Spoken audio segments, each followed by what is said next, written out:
Yo guys, and welcome back to ShayanGaming to another Far Cry 4 multiplayer guide. In this guide I talk about the Rakshasa Bow and the different types of arrows there are, and at the end I talk about some general tips on improving your accuracy and effectiveness with the bow.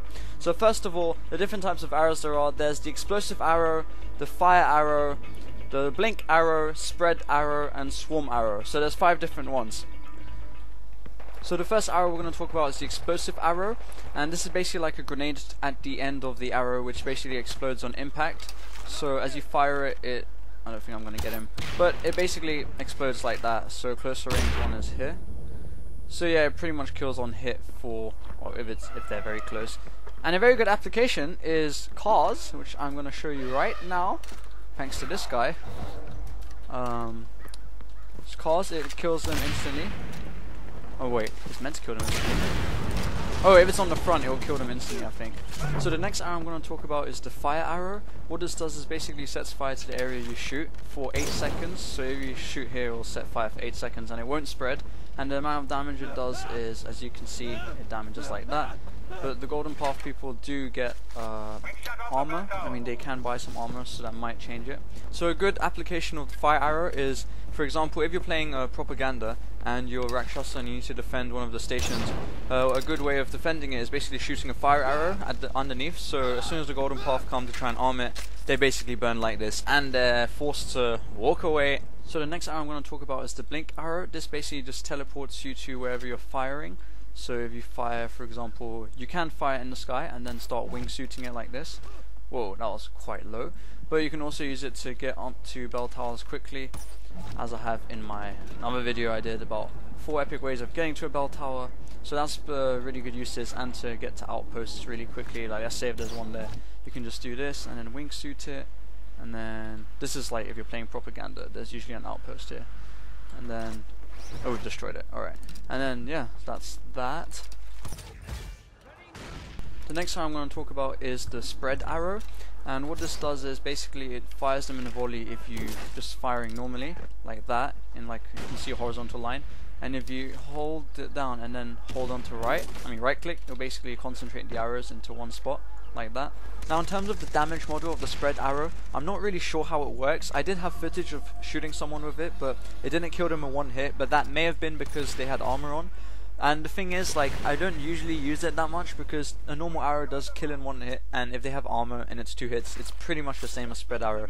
I think it's used for like when there's loads of people in a group running towards you and you may be able to get more than one. I'm not really sure, it seems kind of risky, so I don't really use it that much. But if I do work it out, I will let you guys know. So the final arrow I want to talk about is the swarm arrow, and what this does is basically shoots a swarm of like these insect things in the area. And what they do is they slowly damage enemies, and they also give a movement penalty. So this is what it looks like, the swarm. So an important tip on being accurate with the bow is basically your mouse sensitivity. So you just go on settings and you come here, and as you can see, well, the first option is mouse acceleration. I wouldn't usually recommend this. I mean, usually for first person shooters you have it turned off, but unfortunately my mouse has it actually inbuilt into the mouse, so I can't do anything about it. But you can get used to it, but it's quite frustrating.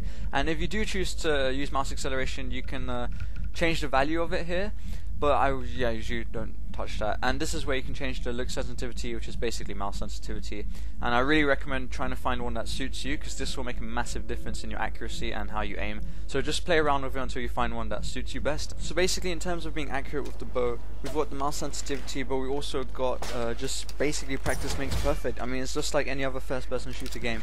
You just got to practice with it, and you can learn like the arrow drop, as it's called.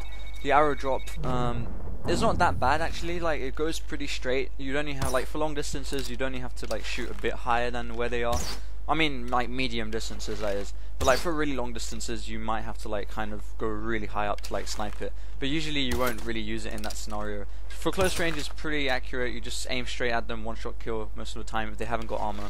But then yeah, like medium range, just a bit higher. But it's pretty much alright. Just play around with it, practice for a bit, and you'll see that it's actually not that bad using it. Now in terms of what skills to use, I would recommend you guys looking at the other skills and using them if it comes in handy. But the 2 skills that are specific to the bow are top speed, which improves increased bonus to run speed, and auto fire. So with the arrow it would help like shoot faster. And then you've got large quiver, which increases your custom arrow carrying capacity. So if you want to be completely all bowed out, then I would recommend these two. But I just usually either go for Shadow Strike and either Herbal Guru, because it is nice to get your potions quicker. So yeah. So basically at the end of the game you'll see all of this and you'll get all of these coins basically, and these are what you can use to unlock arrows and skills and stuff for both classes, as in Rakshasa and Golden Path. You just go on settings, loadout, and click on Rakshasa, click on one of the classes you've made, edit, and then there's basically, yeah, there's these arrows. You just click on them and you unlock them with the coins you've got. And basically there's two different arrow slots, which is the top two, and then you've got the skills. And yeah, like this is how you buy. Just click and click yes, and that's it. So thank you guys for watching. Be sure to leave a like if you enjoyed the guide. I am working on some other ones, so you can also subscribe to stay up to date with all of those. And I do have some Battlefield series on my channel if you want to check out, and also doing a walkthrough of Far Cry. I know it's been done, loads of people have already done it, but if you want to see my version, be sure to check it out. And yeah, thanks for watching, and adios.